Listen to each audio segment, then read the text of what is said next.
Breaking news as we close out the show. Hawk star Trae Young officially ruled out tonight with a bone bruise in his foot, as reported by Woj and Malika Andrews. Big implications since Giannis Antetokounmpo is also out with a knee injury. He, of course, missed Game 4. The Hawks won that game despite the fact that Giannis played for most of it. Saw big contributions from Bogdan Bogdanovic. Kevin Huerter stepped up.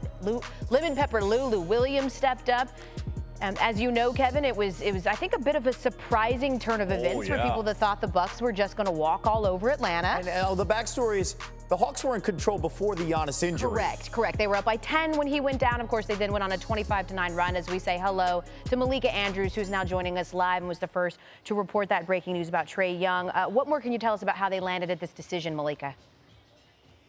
Well, after watching Trae Young warm up, it definitely looked like he was moving a little bit better. And Elle, as you and I have talked about for the past 2 days, for Trae Young, this is about pain tolerance and mobility. So while that is improving, he wasn't quite to that threshold where he was available and ready to play. They want Trae Young at nearly full strength, if not full strength. So he's going to continue to do that rehab. Watching him, he was definitely moving a little bit better. He was moving a little bit slowly, but he's working and progressing toward potentially being available to play in Game 6, Elle. The good news is, Malika, they have a blueprint for what this team should look like without Trae Young after playing without him in Game 4. So what's the plan for the rest of the Hawks tonight?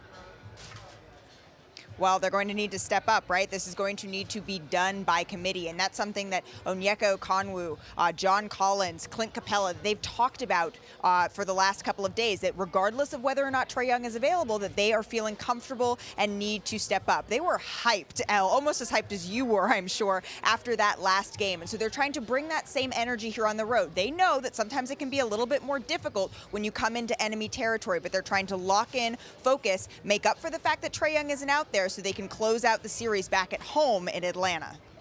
You're right, and we sort of heard that from Kendrick Perkins before, that it's tough when you're on the road. You don't have quite the same energy. Yep. Malika, I just have to ask you, as someone that's a fan of basketball that covers these teams, I mean, for the folks that are at home, they're about to watch a game without Giannis or Trae Young in it. Like, what does this look like for those of us watching and for the guys out there on the court?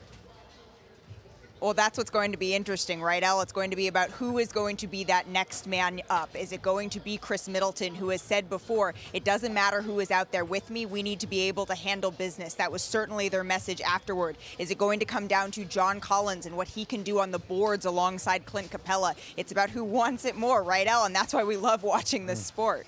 You're absolutely right. I got to say, despite not having Trae Young, it was very fun, at least from this vantage point, to watch Game 4. We'll see what happens tonight, as really all things being equal, these two teams are missing their superstars. Malika Andrews, thanks for being all over this for us all night long. Kevin, the plot thickens. Listen, Atlanta did their job. They went home. They hit the Bucks in the mouth without their star. Now it's on the Bucks.